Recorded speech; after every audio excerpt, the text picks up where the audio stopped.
Well, it's a Tuesday, and I'm going to give you a little bit of the progress. I did buy the other part of land, so now I have 45 acres of land, which is a lot. And I haven't been out to it yet to survey the land, at least to drive some stakes so I know where the borders of the property are.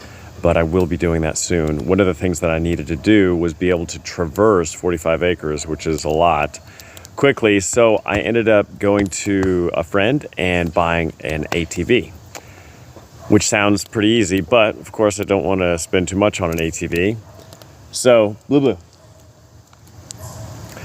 I ended up getting an ATV that had a couple issues. Here's what I got. I got an ATV that had initially the brakes were locking on it, and the both brake calipers were locking. You drive it a little bit and then they would lock up and then it wouldn't go any at all. So I surmised that that problem was actually related to the master cylinder in the brake handle, because both calipers just couldn't, they wouldn't really logically lock up at the same time. And I actually took it apart and looked at the calipers, and over a period of maybe 20 minutes after they've locked, if you just leave it alone, then they'll naturally bleed out and the pressure will go away. I'm at a campfire right now. Let me turn this around. If that works. It does not.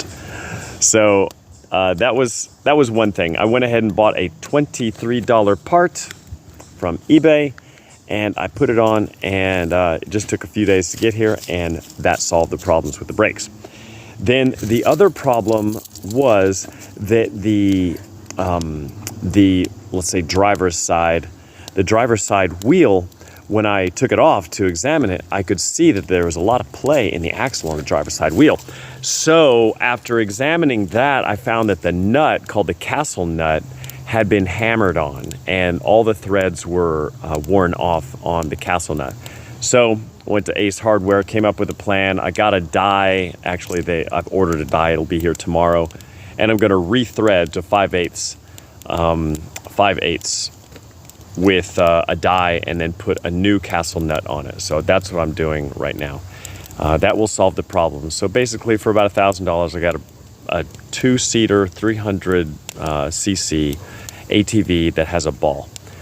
That's good. And the other thing is that it can drive up onto my Harbor Freight trailer. So next time I go out to the land will be to use a fence post driver, a T-post driver, and to pop in some of those into the land, determine where I'm going to put the gate, and then also determine where I'm going to put the power. I need to get power out there so that we can basically start working and maybe spend an overnight. Also, I need to put some trail cameras out there because I want to see when people start walking on the land. The bulldozer is doing well. It's still sitting out, ready for me to get to it. Remember, I have, let's say, October, November, December, January, February, March, April. I have 7 months to get that land ready, and so I can plant. I have bought a plow, and it is a plow that runs on a 2-inch ball. So this plow will actually just pull up anything that's underground. And I also have I'm going to buy a disc that also fits on a 2-inch. Now the disc and the plow could potentially go behind the ATV, but realistically they're gonna have to have more strength. So it'll probably go behind the bulldozer. That's where I am, and I'm about to actually start working with Chris Flanagan again, to buy the bamboo. I need to put a down payment on the bamboo. So the first payment to buy 15 acres of bamboo, and this is going to be Henan, not Moso bamboo. So I will do that this week, and also I think we're going to come up with a plan of exactly how the land should be laid out. Instead of doing the bamboo, the 15 acres, kind of down further, I'm going to actually put the first 15 acres most likely up toward the head of the land, which will make it easier to get to, easier to maintain. And then, as I begin getting better at doing this and clearing the land, I can move deeper into the property. So that's what it is. That's my plan. I'm sticking to it. And